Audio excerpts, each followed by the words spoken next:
कि अपने पुत्र राजा जनक के पास में भेजना पड़ेगा परीक्षा देने के लिए। राजा जनक ने सुखदेव जी को पास कर दिया, किसमें?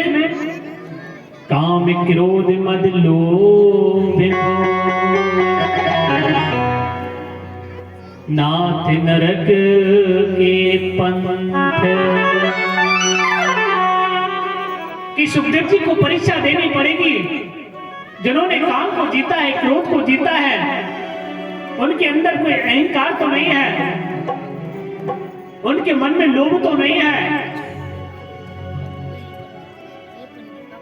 देवर्षि नारद गए महाराज, और देवर्षि नारद ने जाकर के वेद व्यास जी से कहा कि मैं जाता हूं और सुखदेव जी की परीक्षा देने के लिए उनको आदेश करता हूं। देवर्षि नारद सुखदेव जी के पास में गए कि आपको राजा जनक ने बुलाया है। उसी क्षण महाराज सुखदेव जी और राजा जनक के द्वार पर खड़े हो गए। वेद व्यास जी ने पहले ही सूचना भेज दी जनक महाराज के लिए कि मेरा पुत्र आ रहा है, उसकी परीक्षा ले लेना। राजा जनक के द्वार पर मंत्री खड़े हैं,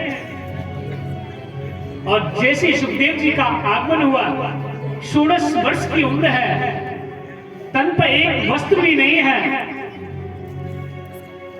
चौड़ा वस्त्र स्थल है। राजा जनक के द्वार पर खड़े हो गए।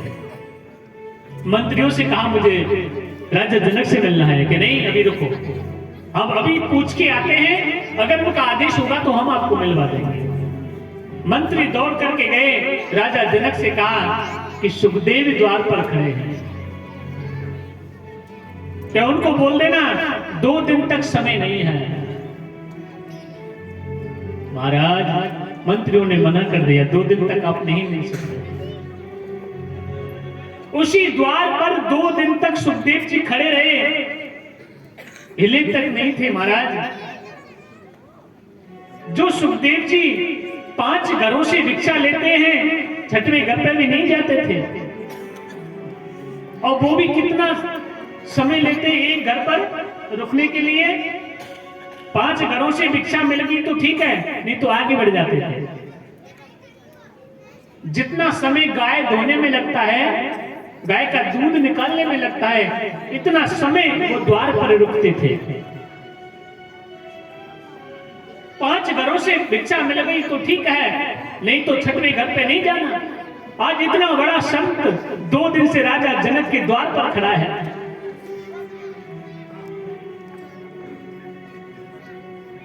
राजा जनक ने मंत्रियों से कहा कि जाकर के देखो।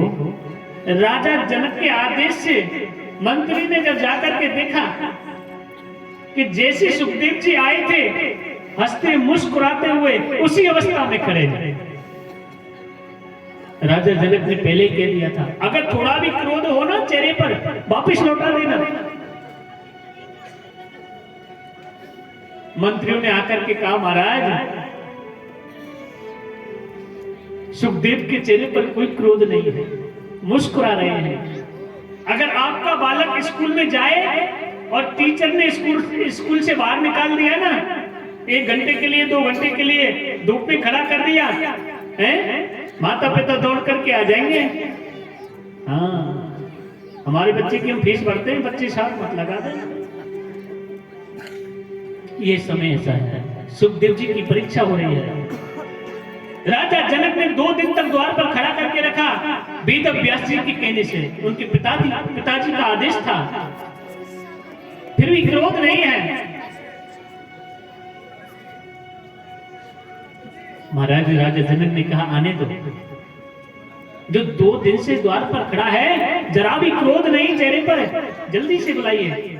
और महाराज जैसे ही अंदर बुलाया, सुखदेव जी को बैठाया, बड़ी सुंदर सुंदर अप्सराओं को बुलाया, बड़ी सुंदर अप्सराएं सुखदेव जी की चारों तरफ आकर के सुखदेव जी को घेर लिया, आलिंगन करने लगी, चवल डुलाने लगी। सुखदेव जी बस अपने प्रभु की भक्ति में लीन है, उन्हें कोई मतलब नहीं है मेरे चारों तरफ कौन भ्रमण कर रहा है। जिन्होंने क्रोध पर काबू पा लिया, काम पर काबू पा लिया, अहंकार तो 1 मिनट का है ही नहीं, और अहंकार नहीं है तो वहां लोभ कहां से आ जाएगा। राजा जनक दौड़ करके आए, सुखदेव जी के चरणों में लेट गए। महाराज मुझे क्षमा कर देना, मैंने बहुत जघन्य अपराध किया है, मैंने आपको तड़तड़ाती धूप में 2 दिन तक खड़ा करके रखा, तुम्हारे पिताजी का आदेश था, इतना बड़ा संत, मुझे क्षमा कर देना सुखदेव, जो मैंने इतना जघन्य अपराध किया। बड़ी सुंदर अप्सराओं का आपके चारों तरफ मैंने भ्रमण कराया, आप पास हो गए हो। आदेश दे दिया वेद व्यासी के लिए कि आपके पुत्र सुखदेव ने क्रोध पर काबू पा लिया, काम पर विजय प्राप्त कर लिया है, उन्हें कोई प्रकार का अहंकार नहीं है, कोई प्रकार का लोभ नहीं है, कोई प्रकार का मन नहीं है। ऐसा संत इस संसार में कहां से मिलता है। आज महाराज वेद व्यास जी बड़े प्रसन्न हो गए, मेरा इतना बड़ा संत पुत्र उत्पन्न हुआ है, मेरा तो नाम ही अमर हो गया। वेद व्यास जी ने संपूर्ण भागवत का ज्ञान सुखदेव जी के हृदय में उतार दिया। वेद व्यास जी ने सुखदेव जी को कथा सुनाई, और सुखदेव जी ने राजा परीक्षित के लिए कथा सुनाई है। सोनकादि ऋषि कहने लगे सूत जी महाराज से, महाराज कुछ समझ में नहीं आया, ये बीच में परीक्षित कहां से आ गए, ये परीक्षित कौन है, थोड़ा विस्तार से बताओ ना। आज महाराज सूत जी कहने लगे कि देखिए सुखदेव जी ने जो परीक्षित के लिए कथा सुनाई है ना, मैं थोड़ा विस्तार से बताता हूं कि जब कौरव पांडवों में युद्ध चल रहा था, तब अश्वत्थामा ने द्रौपदी के 5 पुत्रों को मार दिया था। उसी क्षण अश्वत्थामा को भरी सभा में लज्जित किया गया, दाढ़ी मूंछों को मोड़ दिया गया। आज लज्जित के कारण अश्वत्थामा ने, क्योंकि अश्वत्थामा को पता था कि अभिमन्यु की पत्नी उत्तरा गर्भवती है, 9 मास पूर्ण होने को जा रहे हैं। महाराज अश्वत्थामा ने ब्रह्मास्त्र को छोड़ दिया कि उनके वंश में कोई जल देने वाला ही नहीं रहेगा, पूरे वंश को ही समाप्त कर देता। आज महाराज अश्वत्थामा ने ब्रह्मास्त्र को छोड़ा है, इधर उत्तरा की तरफ वो ब्रह्मास्त्र चला आ रहा है, और जैसे उत्तरा ब्रह्मास्त्र को देख करके घबराने लगी, हाथ जोड़कर विनती करने लगी, हे गोविंद, हे कन्हैया, हे माधव, मेरे गर्भ की रक्षा करिए। क्या कहा? उत्तरा ने ये नहीं कहा मेरी रक्षा करिए, उत्तरा ने कहा मेरे गर्भ की रक्षा करिए। अगर मेरा गर्भ सुरक्षित हो गया तो मेरा वंश सुरक्षित हो जाएगा। हे गोविंद, हे कन्हैया। उत्तरा घबरा रही है, हाथ जोड़कर के केशव को याद कर रही है। और महाराज जैसे ही मेरे कन्हैया ने देखा, दौड़ करके मेरे केशव आए हैं, सूक्ष्म रूप धारण कर लिया मेरे केशव ने और उत्तरा के गर्भ में प्रवेश कर गए। आज महाराज इधर ब्रह्मास्त्र चला आ रहा है, और जैसे ब्रह्मास्त्र आया, उत्तरा के गर्भ की रक्षा स्वयं मेरे कन्हैया, मेरे केशव कर रहे हैं। उत्तरा, आप घबराओ मत, आप चिंता मत करो। आज महाराज उत्तरा के गर्भ की रक्षा की है, ब्रह्मास्त्र को नष्ट कर दिया मेरे कन्हैया ने। और जैसे उत्तरा के गर्भ से बालक ने जन्म लिया है, अब वो बालक महाराज ऐसे दिखता है चारों तरफ।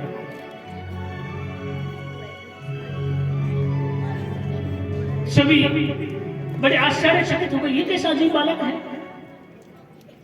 ये तो जन्म लेते ही देख रहा है, ये किसको देख रहा है? वो बालक उसको देख रहा है जिसने जन्म बाद में लिया, दर्शन पहले कर लिए। वो उसको देख रहा है जिसने जन्म लेने से पहले दर्शन कर लिए। वो ये देखना चाहता है जो गर्भ में मेरी रक्षा कर रहा था वो यहां पर भी खड़ा है।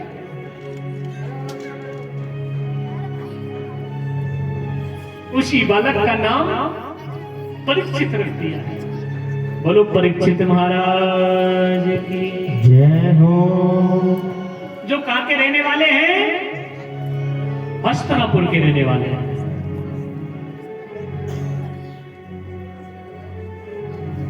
बड़े धर्मिक राजा हैं, राजा परीक्षित। धीरे धीरे धीरे धीरे महाराज सारा साम्राज्य राजा परीक्षित के लिए समर्पण कर दिया है, सौंप दिया है। राजा परीक्षित की शादी हो गई। पत्नी का नाम क्या है? इरावती, जो हस्तिनापुर में निवास करते हैं। और मैं अब आपके लिए 15 मिनट का ब्रेक देने से पहले मैं चंद प्रकाश मास्टर जी को आमंत्रित करता हूं